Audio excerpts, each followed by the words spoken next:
Hello. Hello and welcome to this video. In this video, we will solve question number 151 to 160. The link to download the PDFs will be in description. At the end, I will show you how you can download from my website and maintain an updated copy. As well as I will show you my question answer website where you can come and ask questions or answer questions. So without further ado, let's get started.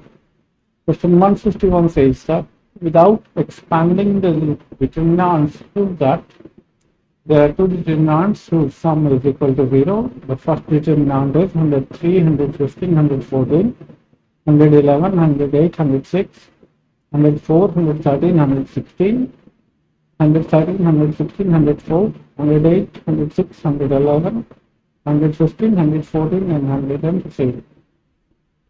So we consider the first determinant, that is this one. We do C1, we exchange C1 and C2 and C2 and C3. So it becomes 115, 114, 103, 108, 106, 111, 111, 116, 104. Then we perform R1 and R3. It becomes negative of 113, 116, 104. That is the same as the first of this one. 108, 106, 111, same as second row of this one, and 115, 114, 103. So the first determinant is minus of the second determinant, so the sum is 0. Question 152 says that evaluate sigma n is equal to 1 to n u of n if u of n is equal to n 1 5 n squared 2n plus 1 2n plus 1 n cube 3n squared 3n. So what we do here is we do the sigma of the elements n squared and n cube. It becomes n into n plus 1 by 2, n times n plus 1 times 2n plus 1 over 6, and n times n plus 1 over 2 whole square. So we take n times n plus 1 over 2 common. And then we perform C1 is equal to C1 minus 1 upon 6 C2 plus C3. So the first column becomes entirely of 0 and then the determinant becomes 0. Question 153 says that if ABC are the angles of a triangle, then show without expanding that sine of A plus B plus C sine B cos C minus sine B 0 tan A cos A plus B minus tan A 0 is equal to 0. So ABC are the angles of triangles. So A plus B plus C is equal to pi. So sine A plus B plus C is equal to 0. And cos A plus B is equal to minus cos C. So the determinant becomes 0 sine B cos C minus sine B 0 tan A minus cos C minus tan A 0. Now we change the rows into corresponding columns. We get 0 minus sine B minus cos C, sine B 0 minus tan A, cos C tan A 0. Now we take minus 1 common from the second and third columns. We have 0 sine B cos C, sine B 0 tan A, cos C minus tan A 0 is equal to minus delta. So 2 delta will be equal to 0 and delta will be equal to 0. Question 154 says that evaluate without expanding b square minus ab, b minus c, bc minus ac, ab minus a square, a minus b, b square minus ab, bc minus ac, c minus a, ab minus a square. So we take b minus a common from the first and third columns. From the first and third columns, we take b minus a common. So the determinant becomes BAC, B minus C, A minus B, C minus A, C, B, A. Then we perform C1 is equal to C1 minus C3 and column 1 and column 2 becomes identical, so the determinant is 0. Question 155 says that let delta I is equal to I minus 1 and 6, I minus 1 whole square, 2n square, 4n minus 2, I minus 1 whole cube, 3n cube, 3n square minus 2n. So that sigma n is equal to 1 to n, delta I is equal to k, a constant. So we write delta j is equal to 0 to n minus 1. We get sigma j square, sigma j cube. That's the first column. Second and third columns remain same. So the sum becomes n times n minus 1 upon 2, n times n minus 1 times 2n minus 1 over 6, n times n minus 1 over 2 whole square. We take n times n minus 1 upon 2 common, we get 1 upon 2n minus 1 upon 3, n times n minus 1 upon 2. Then we perform C1 is equal to C1 minus C3 upon 6, and the first column becomes 0. And therefore, it is 0, the determinant is 0, which is a constant. Question 156 says that let m is in the set of positive integers, delta r is equal to 2r minus 1, mcr 1, m square minus 1, 2 to the power m plus 1, sin square m square, sin square m plus 1. Then find the value of sigma r is equal to 0 to m delta r. So first we compute the sum for 2r minus 1, we get 1 upon 2, m plus 1, 2m minus 1, minus 1. So there is something wrong here, 2r. So sigma 2r would be, okay, whatever, looks good to me. Yeah, it is good. So m square minus 1, alright. Now sigma ncr is equal to 2 to the power m, and sigma 1 is equal to m plus 1. So first two rows become the same, and it is equal to 0. So let's see this 2r minus 1, okay. So the sum would be 1 plus 3 plus 5 plus, from 0, starts from 0. Okay. So minus 1, and let's evaluate this sigma 2r minus 1. So this is m into m plus 1 by m into m minus 1 by 2, okay, multiplied by 2. So m into m minus 1, and this would be m into m minus 1, and this would be m. So m into m minus 1 would be m square minus 1. Oh, this is up to m, or it's equal to 0 to m. So this would be m into m plus 1 by 2, sigma r. So multiplied by 2 would be m into m plus 1, and minus m. So it should be m square. There is something wrong here. 2r minus 1.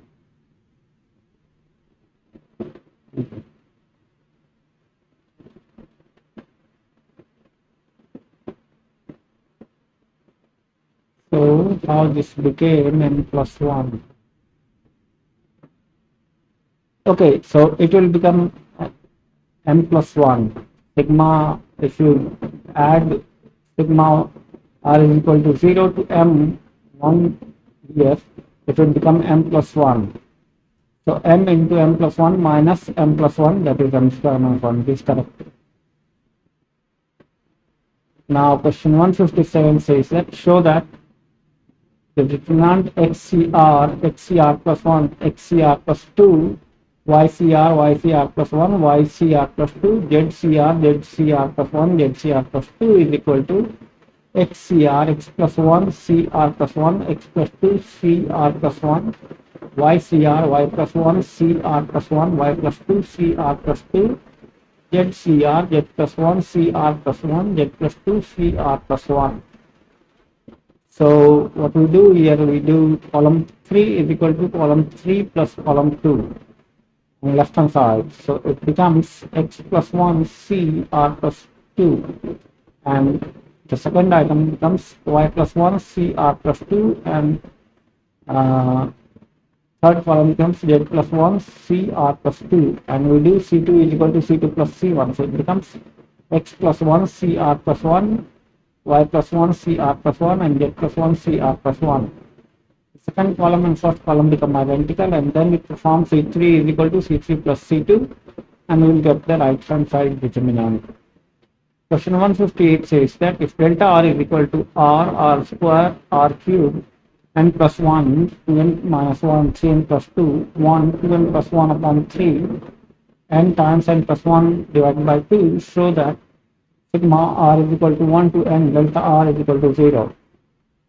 So we write the sum and we take n times n plus 1 upon 2 common. We get here 1 2n plus 1 upon 6 and n into n plus 1 by 2. Right? Now first column and third column become the same. Yes, first column and third column will become the same. It will become 1 and it will become 2n plus 1 by 3 and it will become n into n plus 1 by 2 and the determinant will become 0. Question 159 says that if delta r is equal to 2 to the power r minus 1, 2 times 3 to the power r minus 1, 4 times 5 to the power r minus 1, x, y, z, 2 to the power n minus 1, 3 to the power n minus 1, 5 to the power n minus 1, so that sigma r is equal to 1 to n delta r is equal to 0. So we compute 2 to the power r minus 1 here first. Okay. So 2 to the power r minus 1 is 1 plus 2 up to 2 to the power n minus 1, which is equal to 2 to the power n minus 1. Then we compute 2 times 3 to the power r minus 1, that becomes 3 to the power n minus 1, and 4 times 5 to the power r minus 1 is 5 to the power n minus 1. So the first row and third row becomes identical and sigma delta r is 0. Question 160 says that show without expanding that x square x minus 1 whole square x minus 2 whole square x minus 1 whole square x minus 2 whole square x minus 3 whole square x minus 2 whole square x minus 3 whole square x minus 4 whole square is independent of x. So we do column 1 is equal to column 1 minus, there is something wrong again here. Column 1 is equal to, it should be column 2. Let me think. Yeah, column 1 is equal to column 1 minus column 2, and column 2 is equal to column 2 minus column 3. We get 2x minus 1, 2x minus 3, x square minus 4x plus 4, 2x minus 3, 2x minus 5, x square minus 6x plus 9, 2x minus 5, 2x minus 7, x square plus 8x plus 16. And then we split the third column. So we get 2x minus 1, 2x minus 3, and x square over here. And we get minus 4x minus 6x minus 8x here and 4 minus 16 here. Then we perform R1 is equal to R1 minus R2 and R2 minus R3, which will make R1 and R3 same in the first determinant. This is also true for the second determinant. The third determinant becomes 2 2 minus 5, 2 2 minus 7, 2x minus 5, 2x minus 7 and 16. So now we evaluate this determinant, it will be independent of x. Now I come back to one of the previous problems where I possibly gave a wrong statement. That was which problem? That was this one, 146. So let's go to 146 and let me correct my statement there. So this expression had to have maximum value. This will have maximum value when 2x, sine 2x will be minus 1 and sine 2x is minus 1, but it has to be in this range 0 to pi by 2. Okay, that means 2x, sine 2x should be such that it is minimum. Okay, in this range, double of that will be minimum in this range, and that is true for 0 and pi by 2 both, because for both values it will become sine 0 and sine pi, and both are 0. So definitely this is not the case of maximum value, this is a minimum value. Okay, and for x is equal to pi by 4 it becomes maximum, and therefore the expression will have minimum value. So this is minimum value, not maximum value. So I think I made some incorrect statements about this problem, so I wanted to correct that. Now we have completed 160 questions, and I believe there are 184 questions. 160 we have completed, 184 is the total. So for next two videos, we will solve 12 questions and we will finish this chapter. Now let me show you my website from where you can download the books. Go to astagapra.org. What's the matter? Why is it not loading? Okay, just loaded. Second, third, and fourth links are PDFs of algebra, trigonometry, and coordinate geometry. You can download. The downloaded PDF will not have date, so you need to add date to that file. After a few days, probably 15 or 30 days, you come and visit the website again, and you will see this date change, and you update your PDF with this date by downloading the new PDF. Also, the thing is that I cannot add date to the PDF because it will make all existing links invalid. Also, the question answer website you can access by clicking the H link or tapping pundika.astagapra.org. You can ask your questions on math by using the tags of algebra, calculus, coordinate geometry, geometry, probability, trigonometry, and if these tags do not fit your question, then you can use the tag mathematics. Okay, so you can ask and answer questions here, and it supports mathematics using MathJax, that is the LaTeX notation. So I'll prepare a help file for you to handle the math notation, that how you can type mathematics. The help file is there, but it does not contain all the details of math. So I will do that. And so I'll end this video here, and I hope that you got something to learn and found something valuable in this video. So we'll meet again tomorrow with 12 more problems of this chapter. And till then, stay curious, keep learning, and most importantly, enjoy.